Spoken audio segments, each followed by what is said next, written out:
আজি মই বৰপেটা জিলাৰ গড়েতেৰী গাঁৱৰ প্ৰশান্ত বড়ো তাতে আহিছোঁ। তেখেতে পেছাত এজন শিক্ষক, লগতে বিজ্ঞানসন্মতভাৱে তেখেতে ফাৰ্মিং কৰি আছে। তো তেখেতৰ ফাৰ্মখন আমি আজি এই ভিডিঅ'টোত দেখাব ট্ৰাই কৰিম, আৰু তেখেতে কেনেকৈ ফাৰ্মখন চলাই আছে সকলোবোৰ দেখাম। তো আপোনালোকে ভিডিঅ'টো সম্পূৰ্ণ চাব। আহক ভিডিঅ'টো আৰম্ভ কৰোঁ। দাদা নমস্কাৰ। নমস্কাৰ। আজি আপোনাৰ তাত আহিলোঁ, আপুনি ইণ্টিগ্ৰেটেড ফাৰ্মিং কৰি আছে। হয়। তো আপোনাৰ ঠিকনাটো আৰু আপোনাৰ পৰিচয়টো আমাৰ ভিউৱাৰবোৰক জনাবচোন। নমস্কাৰ, মোৰ নাম শ্ৰী প্ৰশান্ত কুমাৰ বড়ো। মোৰ ঘৰ বৰপেটা জিলাৰ গড়েতেৰী গাঁৱত, থানা সৰ্থেবাৰী। এইখিনি মোৰ পৰিচয়। আপুনি ইণ্টিগ্ৰেটেড ফাৰ্মিংটো কিমান চনৰ পৰাই কৰি আছে?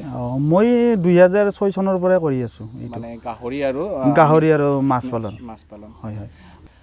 ইণ্টিগ্ৰেটেড ফাৰ্মিংটো যোনটো কৰি আছে আপুনি, সেইটো কেনেকৈ মনত আহিল প্ৰথমতে?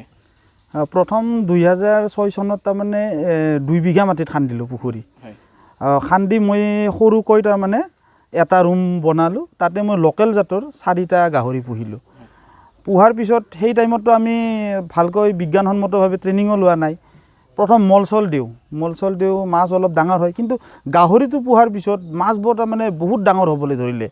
প্ৰথম খাওয়াৰ কাৰণে বনাইছিলোঁ, মাছখিনি তাৰমানে নিজে উপাৰ্জন কৰি খাওঁ। কিন্তু পিছত যেতিয়া গম পালোঁ যে এনেদৰে সমন্বিতভাৱে গাহৰি আৰু মাছ পালন কৰিলে আমি বছৰত যিখিনি মাছ ঘৰত খাওঁ, ইয়াৰ ওপৰঞ্চি আমি বিক্ৰীও কৰিব পাৰোঁ। তো 2007 চনৰ পৰা আপুনি 2006 চনৰ পৰা 2006 চনৰ পৰা ইণ্টিগ্ৰেটেড ফাৰ্মিং কৰি আহি আছে। হয়, কৰি আহি আছোঁ। তো এই ইণ্টিগ্ৰেটেড ফাৰ্মিংটোৰ সুবিধাসমূহ কি জনাব নেকি? এই সমন্বিতভাৱে যদি মাছৰ লগত গাহৰি পালন কৰোঁ, তেতিয়াহ'লে আপোনাৰ মাছক আমি যিখিনি আহাৰ দিওঁ, প্ৰায় আমাৰ 80% আমি তাৰমানে গাহৰিৰ বিস্তাৰ পৰা মাছে সেইখিনি আহাৰ পায়। মানে ধৰক মাছক যিমানখিনি আধাৰ দিব লাগে 80% গাহৰিৰ বিস্তাৰ পৰা আহে, গোবৰৰ পৰা আহে। বাকী 20% আপুনি 20% মই কিনি ধৰক গ্লাছ কাট পুহোঁ, গ্লাছ কাটক মই ঘাঁহ দিওঁ। মানে এতিয়া আপুনি ফিচাৰী যোনটো আছে, আপোনাৰ সেইটো ফিচাৰী কিমান মান চাইজৰ হ'ব? মোৰ 6 বিঘামান হ'ব সেইটো ফিচাৰী। আৰু 6 বিঘাত কিমানটা গাহৰি পুহি আছে আপুনি? 6 বিঘাত এনে হিচাপত 24-25টা পুহিব লাগে। মই মাইকী আছে মোৰ আপোনাৰ 7জনী, মতা 3টা, আৰু বাকী সৰু পোৱালি আছে, খাচী আছে 3-4টা। 7জনী মাইকী গাহৰি আছে আৰু 3টা মতা গাহৰি আছে। কিন্তু ধৰক 7জনী মাইকীৰ কাৰণে এটা মতা যথেষ্ট। তো আপুনি 2টা মতা আৰু এক্সট্ৰাকৈ ৰাখিছে নেকি? এই ক্ষেত্ৰত যাতে সময়ত ইনব্ৰিডিং নহয়, ইয়াৰ উপৰিও মই বিক্ৰীৰ চিন্তা চৰ্চা কৰিছোঁ। যিহেতু বৰ্তমান অসমত চাৰিওপিনে ফাৰ্ম হৈ আছে, গতিকে মই অলপ ডাঙৰ কৰি মই বিক্ৰীৰ কাৰণে মই চিন্তা চৰ্চা কৰিছোঁ। মতা গাহৰি বহুতে বিচাৰি থাকে। লাভদায়ক ডাঙৰ কৰি বিক্ৰী কৰিব পাৰিলে। দাদা, আপোনাৰ তাত বৰ্তমান কি ব্ৰিডৰ গাহৰি আছে, আৰু আপুনি প্ৰথম অৱস্থাত ক'ৰ পৰা গাহৰিটো লৈছিল? মোৰ বৰ্তমান হেমচিয়াৰ ব্ৰিডৰ গাহৰি আছে। মই 2006 চনত মই লোকেল পুহিছিলোঁ। তাৰপিছত 2014 পিছত মই আমাৰ গাঁৱৰে মোৰ পেহা হয়, সন্মানীয় তাৰমানে গাহৰি ফাৰ্মাৰ ডালিম বৰৰ পৰা মই ব্ৰিডটো আনিছোঁ, হেমচিয়াৰ। ডালিমদাৰ পৰা ব্ৰিডটো আনি পেলাই ব্ৰিডটো বৰ্তমান কমাৰ্চিয়েল লাইনত কৰিছোঁ বৰ্তমান। বছৰি আপোনাৰ গাহৰি ফাৰ্মখনৰ পৰা কিমানমান পোৱালি প্ৰডাকশ্যন হয়? ধৰক মোৰ 140ৰ পৰা 150টা তেনেকুৱাকৈ হয়। আৰু এইখিনি পোৱালি ক'ত চেল কৰে আপুনি? চেল কৰাৰ কাৰণে তাৰমানে চিন্তা কৰিবলগীয়া নাই। বিশেষকৈ বাহিৰৰ জেগাৰ পৰা ফোন আহে, ওচৰে পাজৰেও দিব লগা হয়, তেনেকৈ চেল হৈ যায় আৰু ৰৈ নাথাকে। আপুনি মানে পোৱালি বিক্ৰী কৰাৰ সময়ত একো অসুবিধা পোৱা নাই। আৰু আপোনাৰ ফাৰ্মত খাচী গাহৰি অলপ দেখিলোঁ, সেই খাচী গাহৰিখিনি ক'ত চেল কৰে আপুনি? আগতে তাৰমানে মই গুৱাহাটী 13 মাইলত চেল কৰিছিলোঁ। তাত বৰ্তমান নিলে ৰেটো কম পাওঁ। ইপিনে ৰাস্তাতে গ'লে ধৰক 2খন ডিষ্ট্ৰিক্ট পাৰ হৈ যাব লাগে, তেতিয়াহ'লে তাৰমানে ৰাস্তাত অলপ পুলিচ প্ৰশাসনে অলপ পইচা ডিমাণ্ড কৰে গাহৰি নিলে। সেইভাৱে তাৰমানে অলপ যিখিনি ধৰক লাভ হ'ব লাগিছিল তাতছে অলপ কম হয়। মানে কেনেকুৱা ধৰণৰ বাধা মানে আহে আপোনাৰ? বাধাটো সেইটোৱে, বেলেগত নিদিলে মধ্যভোগীক নিদিওঁ, তেওঁ আৰু তাৰমানে যাই নিব আহে তেওঁক দিয়ে মোৰ পৰা তেওঁ খাব অলপ তাৰমানে যাই কিনি নিয়ে তেওঁৰ পৰাও খাব ইয়াতে ৰাস্তাততো আৰু খৰচ আছে ধৰক এতিয়া তেনেহ'লে ক'ত চেল কৰি আছে এতিয়া লখিমপুৰৰ সন্মানীয় ফাৰ্মাৰ বিদৰ্ভ ৰাজখোৱা দেৱে বৰ্তমান মোৰ ফাৰ্মৰ পৰা যোনটো ফেটেৰিং মাল হয় গোটেইখিনি লৈ যাই থাকে উচিত মূল্য দিয়ে তাৰমানে কোনো খৰচ নাই ঘৰক আহিব কাটা কৰি জুখি উচিত দামত লৈ যায় মানে লাইফ ৱেটত লৈ যায় আৰু কাটাটো ক'ত কৰে ঘৰতে কাটাটো ঘৰতে কৰোঁ মানে ধৰক নি পিনে কাটা নকৰে নি কিনে কাটা নকৰোঁ ঘৰতে তেওঁ পাল্লা লৈ আহে তেওঁ নানিলেও আমি যোগাৰ কৰোঁ আৰু মানে এতিয়া ধৰক বিদৰ্ভদাই যে নিয়ে তো আপোনালোকৰ বহুত সুবিধা হৈ আছে সুবিধা হয় বিৰাট সুবিধা হয় একো আমাৰ খৰচা নাই ধৰক পুলিচৰ খৰচা নাই সেইটো গাড়ীৰ খৰচ খৰচ কমি গ'ল পুলিচৰ খৰচ কমি গ'ল আৰু টকাটো হেণ্ড কেছ দি যায় তেখেতে আৰু কেতিয়াবা যদি বিপদত পৰোঁ তেওঁক ফোন কৰি দিলে তেওঁ একাউণ্টছত সোমায়ো দিয়ে তো ভালেখিনি ভালেখিনি সুবিধা হৈছে বৰ্তমান বৰ্তমান সময়ত বহুত মীন পালকসকলে মানে ধৰক পুখুৰীৰ ধৰক মাছৰ পৰিমাণটো বঢ়াবলৈ উৎপাদনটো বঢ়াবলৈ বহুতো ৰাসায়নিক দ্ৰব্য ইউজ কৰে তো আপুনি ইউজ কৰে নেকি আপোনাৰ ফিচাৰীত নাই মই ৰাসায়নিক দ্ৰব্য ইউজ কৰি পোৱা নাই মই বিশেষকৈ মোৰ যিহেতু গাহৰিৰ গোবৰখিনি থাকে ইয়াৰ উপৰিও মই কেতিয়াবা প্ৰয়োজন হ'লে যেতিয়া মাছৰ ঘনত্বটো বেছি হৈ থাকিব তেতিয়া তাৰমানে মই কেতিয়াবা খলিহৈ আৰু গোবৰ কেঁচা গোবৰ আৰু খলিহৈ মিশ্ৰণ কৰি 10-15 দিন ৰাখোঁ ৰাখি সেইটো খালত দি দিলে তাৰমানে সেইটোৱে তাৰমানে পানীত জু প্লেংটন ফাইটোপ্লেংটন এইবোৰ বঢ়াই মাছ তাৰমানে শৰীৰৰ বৃদ্ধি হয় মাছৰ মানে ধৰক খাদ্য প্ৰস্তুত হয়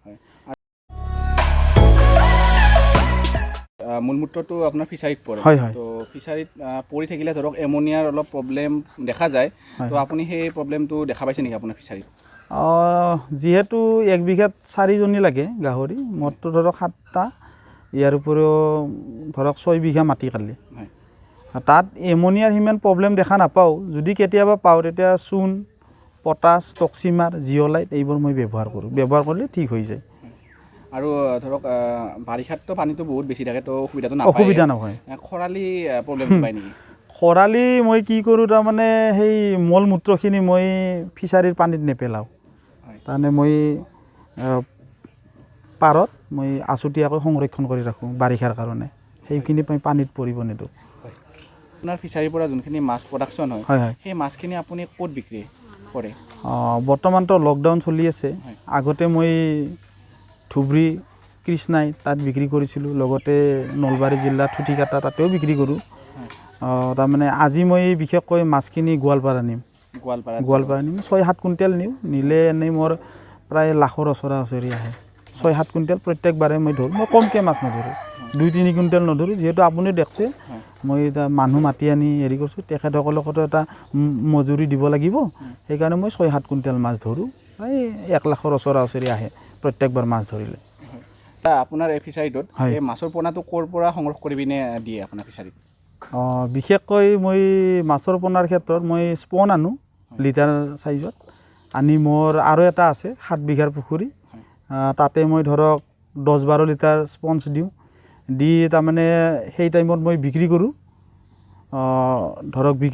আৰু যিখিনি মোক লাগে সেইখিনি মই তাৰমানে বেলেগ ফিচাৰীত দিওঁ মোৰ লিজত লোৱা ফিচাৰী আছে তাতে মই দিওঁ দি মেথন মোৰ এই ডাঙৰ মাছ যি ধৰক আজি দেখিলে এইটো বিক্ৰী কৰা শেষত মই আকৌ এইবাৰ যি স্পঞ্জৰ পৰা যি পোনা হৈছে ফিংগাৰলিং চাইজ সেইটো আকৌ ইয়াতে ঢালি দি আৰু 3 মাহ পিছত আৰু মই বিক্ৰী কৰিম মই এটা কথা সুধিব খোজোঁ হিচাপত মানে আপোনাৰ যোনটো স্পন কিনি আনে সেইটো বহুত সৰু চাইজৰ 1 লিটাৰ আনিলে কিমানমান পোৱালি হয় মানে ধৰক ফিংগাৰলিং টাইপৰ কিমানমান হয় 1 লিটাৰৰ পৰা এইবাৰ মই বল্লুৰ পৰা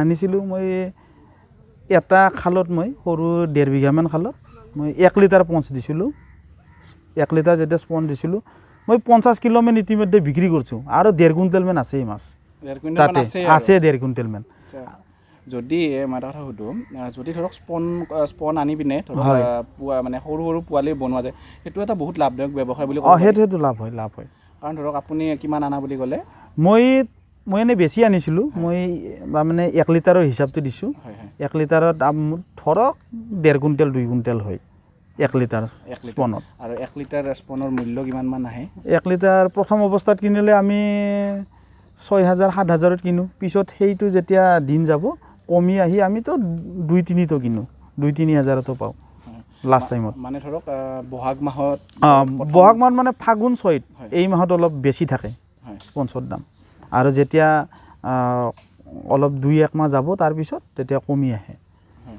তো এতিয়া বৰ্তমান আপোনাৰ কিমানটা ফিচাৰী আছে মোৰ বৰ্তমান নিজা দুটা আছে এটা 6 বিঘাৰ এটা 7 বিঘাৰ এটা লিজত ল 1.5 বিঘাৰ আছে ইয়াৰ উপৰি আমাৰ ঘৰত তাৰি গাঁও উন্নয়ন কমিটিৰ পৰাও মই দুটামান পুখুৰী লিজত লৈ ব্যৱসায় চলাই আছোঁ তো টোটেল ধৰক আপোনাৰ 6-7টা মান ফিচাৰী আছে বৰ্তমান 6-7টা মান আছে আপোনাৰ যোনটো 6 বিঘাৰ ফিচাৰী আছে সেই ফিচাৰীটোৰ পৰা বছৰি কিমানমান মাছ প্ৰডাকশ্যন হয় ধৰক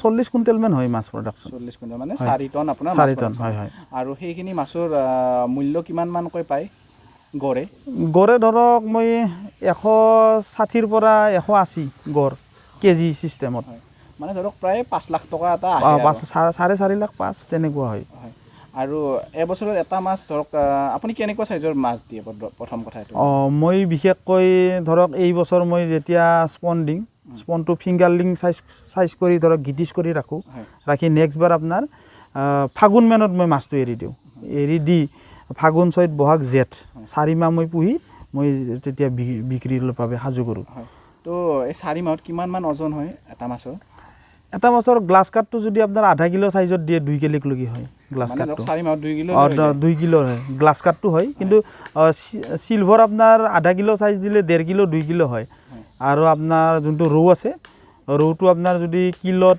11টা উঠা ৰৌ দিয়ে তেতিয়াহ'লে এটা ৰৌ প্ৰায় 300-400 গ্ৰামক লগি যায় হয় বৰ্তমান আপুনি বহুত ফিচাৰী আছে ফিচাৰীত আপুনি কোনবোৰ মাছ দিয়ে মই বিশেষকৈ IMC বেছিকৈ দিওঁ ইণ্ডিয়ান মেজৰ কাপ যোনটো ৰৌ মিৰ্গা আৰু আপোনাৰ ভাঙন এইকেইটা মই দিওঁ আৰু ইয়াৰ লগতে গ্লাছ আৰু চিলভাৰো দিওঁ তো এইকেইটা ধৰক ফিচাৰী দিলে বহুত লাভৱান হয় বৰ্তমানতো এইটো এটা মাছ পোহাটো এটা উদ্যোগৰ নিচিনা হৈ গৈছে উদ্যোগ বুলি ক'ব পাৰি ফিচাৰী লাইনটো বছৰি ধৰক আপোনাৰ ফিচাৰী আৰু গাহৰিৰ পৰা কিমানমান টকা উপাৰ্জন হয় আপুনিতো আজি দেখলাকে ধৰক যিকোনো বস্তু এটা কৰিব গ'লে খৰচো আছে খৰচ বাদ দি প্ৰায় 7 লাখ টকামান ৰয় আৰু মানে ধৰক কৰ্মচাৰী থাকে লাইটৰ বিল থাকে ইয়াৰ উপৰি ধৰক মাছটো নেটিং কৰি থাকিব লাগে জাল টানিবই লাগে 15 দিনৰ মূৰে জালত মাছ টানিব লাগে আৰু গাহৰিৰো ধৰক আপুনি জানেই কিমান খৰচা বৰ্তমান